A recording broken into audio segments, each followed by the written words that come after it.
What's going on, guys? It's Cisco here with a brand new video. I hope you all had a great Christmas. Hope you all have a great New Year. Just think about that. In a few days, we're not going to be in 2018. It's going to be the year 2019. That is crazy. I remember, it felt like it was just yesterday that 2018 was just starting. Now, we're almost coming down to an end. But hopefully a new year will come. It'll be better than last year, even though this year was pretty good.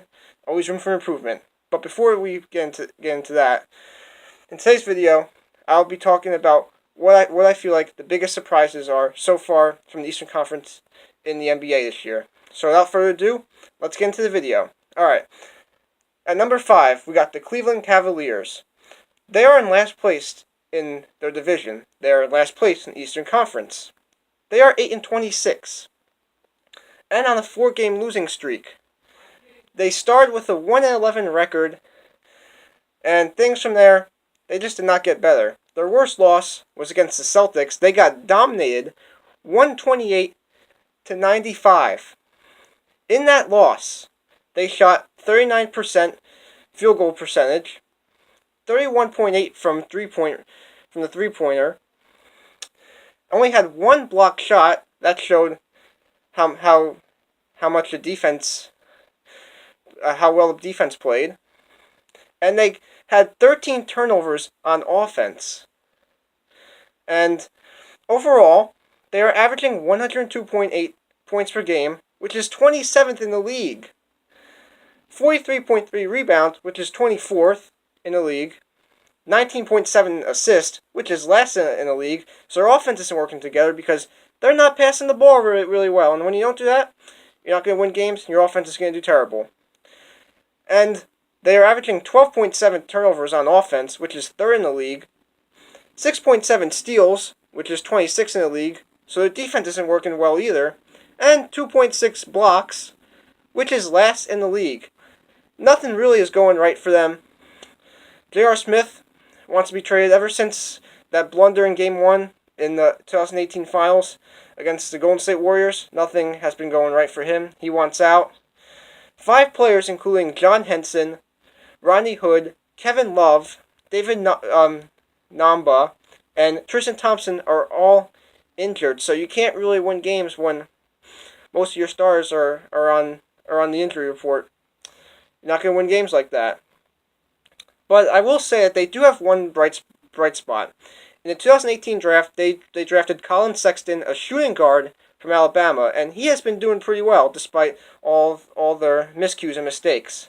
He is averaging 14.8 points per game, 3 assists, 0.5 steals per game, shooting 43% field goal percentage, 38.5% from the 3-point range.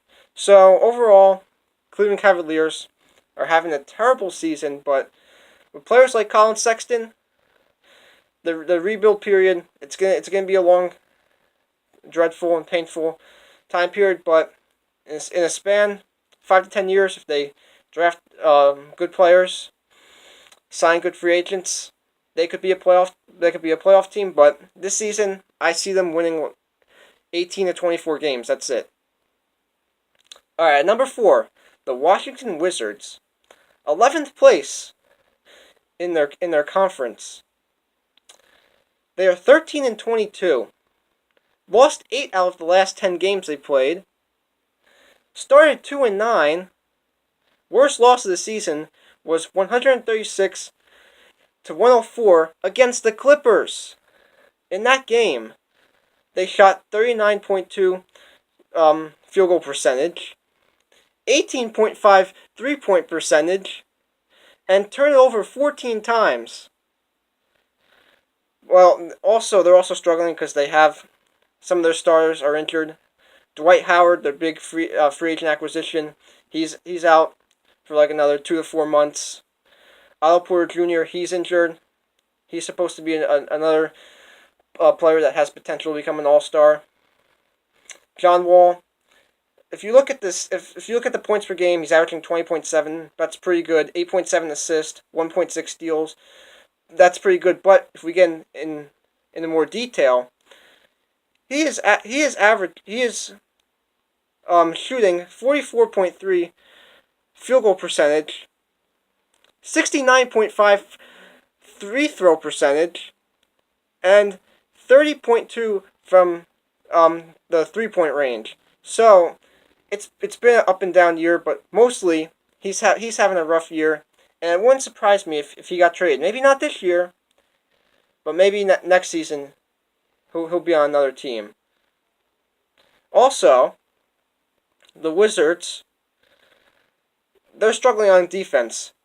They average 40.4 rebounds per game, which is 29th in the league. And they are allowing 118 points per game, which is 30th in the league. So, offense is doing all right. Bradley Beal, he's the only one that's having a decent year. But their defense is just horrendous. They need some help. All right, number 3, the Brooklyn Nets. They're in 9th place in their conference. 17-19 record. Won 9 out of their last 10. Which means they started 8-18.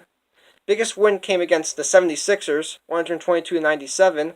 In that game, they shot 47.6 field goal percentage, which is pretty decent. 32.1 3-point percentage. It's not the best in the world, but they still managed to get the win. That's all that matters. While Philadelphia shot 20% from the 3-point line. And the Nets also managed to have 27 assists, 11 steals, and only 9 turnovers. And Spencer Dinwiddie recently just signed a 3-year extension because he's been a key player for them this season. He's doing really well, and he's having a breakout year. And he has potential to be a future All-Star, I feel like. With 17.6 points per game, 5.1 assists, shooting 47.5 field goal percentage, and he's shooting 36.7% from the 3-point line. Their points per game, rebounds per game, assists and turnovers are average, which means they're not the best in the league, not the worst in the league. They're in the middle, like they rank in the teens. So my bold prediction for them this year, the Nets, is that they'll finish 7th or 8th place, 39-43 record. They'll lose in 6 games in the first round. While many people expected them, to have like 25 to 30 wins, I feel like they're gonna get more than 35. They're really improving, and their record shows. All right, number 2, the 76ers. They're in 4th place in their conference with a 22-13 record. Won 5 out of the last 10 games they've won, which means they're playing average basketball right now. They've lost some, they've won some. They start out 9-7. Biggest win was 106-101 against the Raptors. In that game, they shot 54.1% field goal percentage, which is really well. 33.3 from the 3-point line, which is all right. And they had 33 assists, which means they were passing the ball really well. Offense was doing great. 10 steals shows that their defense was working well together. They were able to contain the star players of the Raptors like Kawhi Leonard, Kyle Lowry. And they had 7 blocked shots.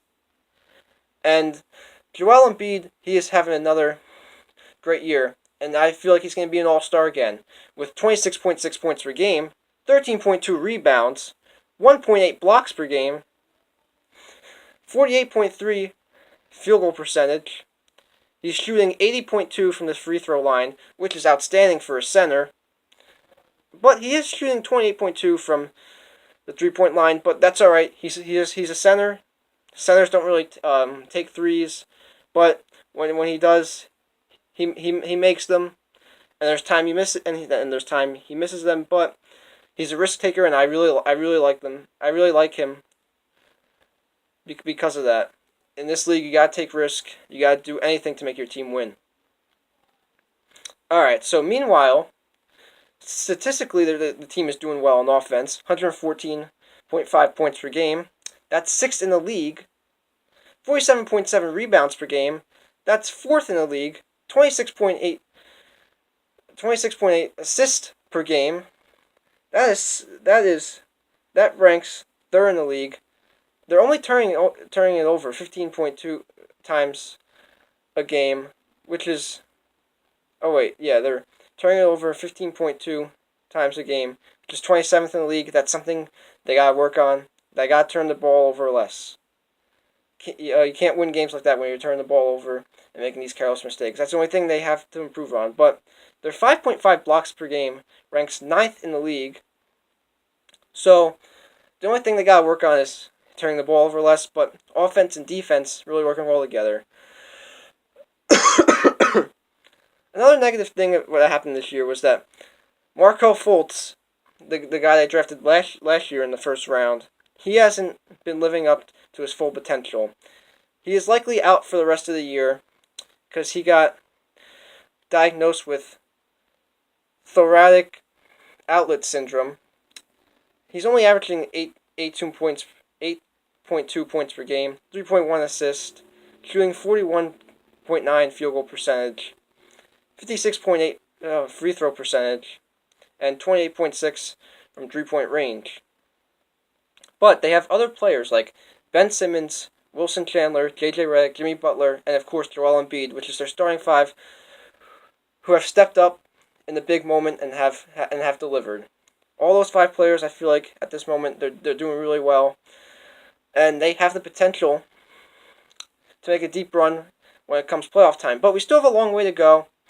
It's a long season, so we'll see what happens. But they're looking really good so far, the 76ers. At number one, a team that's doing even better than the 76ers, the Toronto Raptors. First place in their conference, first place in their division, 26-10 record, won 5 out of last 8 games.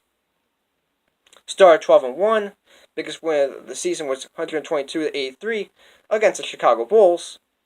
Against the Bulls, they shot 53.9 field goal percentage, which is really well. 40% from the 3-point line, which is incredible. They had 54 rebounds, which means they were playing really well on defense. 31 assists, which means they were taking care of the ball well. They were passing it to their teammates, and they did a really good job of that. 14 steals, which means every time they were up against one of the Bulls' offensive players, they managed to take the ball away, and then when they went on offense, they scored because they got those good steals. 10 block shots, which means their defense was doing incredible, outstanding, containing every shot that the Bulls took. And Kawhi Leonard this season, he is having a bounce back year.